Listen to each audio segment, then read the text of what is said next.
Hello everyone, আসসালামু আলাইকুম। কেমন আছেন সবাই? আলহামদুলিল্লাহ, আমিও ভালো আছি। আজকে আমি মেক করব একটা চকলেট ড্রিম কেক। এই জন্য একটা চকলেট কেকের বেস তৈরি করে নিই। আর আপনারা দেখতেই পাচ্ছেন আমি একটা চকলেট কেকটাকে মোল্ড থেকে মোল্ড আউট করলাম। আর এখানে দেখেন আমার চকলেট কেকটা কতটা স্পঞ্জি হয়েছে। এইটাকে এখন সাবধানতার সাথে দুই ভাগে ভাগ করে নিতে হবে, কারণ এখানে দুইটা লেয়ার হবে। তো এই লেয়ার তৈরি করার পরেও দেখেন আমার কেকটা কতটা সফট।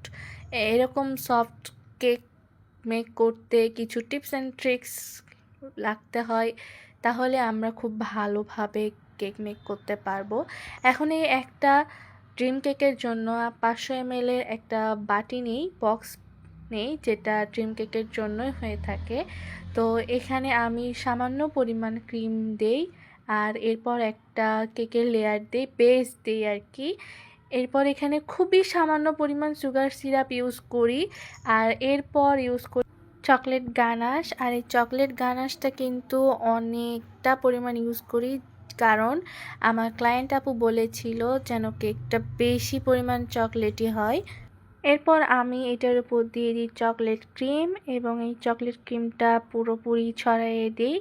এরপর ক্রিমের উপর কিছুটা আবার চকলেট গানাশ ইউজ করি।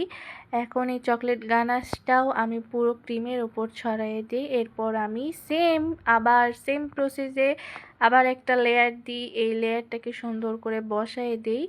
এরপর দিব হচ্ছে কিছু সুগার সিরাপটা অল্প পরিমাণে ইউজ করলাম, কারণ এখানে অনেকটা পরিমাণে চকলেট গানাশ থাকবে, এই জন্য।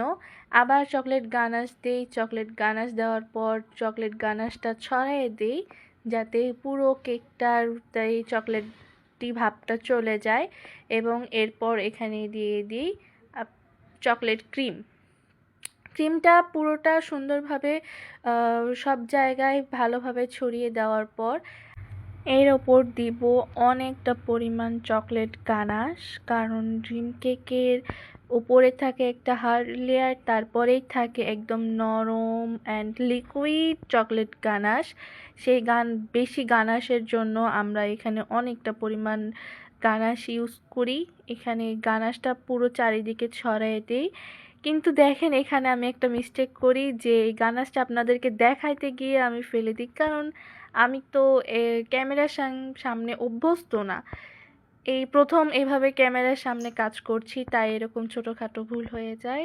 আপনারা আমার ভুলগুলোকে একটু ইগনোর করবেন প্লিজ, কারণ এইভাবে ক্যামেরার সামনে কখনো কাজ করা হয়নি, আজ থেকে কাজ করা শুরু করলাম। তো আমার চকলেট গানাশ পড়ে যাওয়ার কারণে আমি ওইখানে আরও একটু চকলেট গানাশ দিয়ে দিই। এবার এখানে দিয়ে দিই মেল্ট করা চকলেট।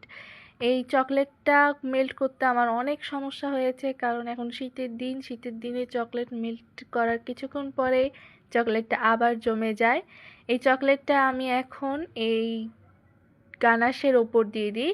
হ্যাঁ, অবশ্যই গানাশটা দেওয়ার পর আমি কেকটা আধা ঘন্টার জন্য ফ্রিজে রেখেছিলাম। তারপর আমি মেল্ট করা চকলেটটা মেল্ট করে নিই। তারপর আমি এটার ওপর দিয়ে দিই। এখন এটা দিয়ে আমি সাইড দিয়ে যেটুকু চকলেট ভরেছিল সেটা পরিষ্কার করে নিই। এখন এখানে আমি এটার ওপর কোকো পাউডারটা ছড়াই দিই, কিন্তু আমার কোকো পাউডারগুলো বাতাসের কারণে ছড়িয়ে যাচ্ছিল, কারণ জানালা খোলা ছিল। তাই আমি ভালোভাবে আবার কোকো পাউডারটা দিয়ে আবার সাইডে পরিষ্কার করে নিই। এই তো রেডি হয়ে গেল একটা চকলেটি ড্রিম কেক। এই ড্রিম কেকগুলো বানানো অনেক ইজি আর খেতে অনেক ভালো হয়। আপনারাও এমন ড্রিম কেক পেতে আমাকে ইনবক্স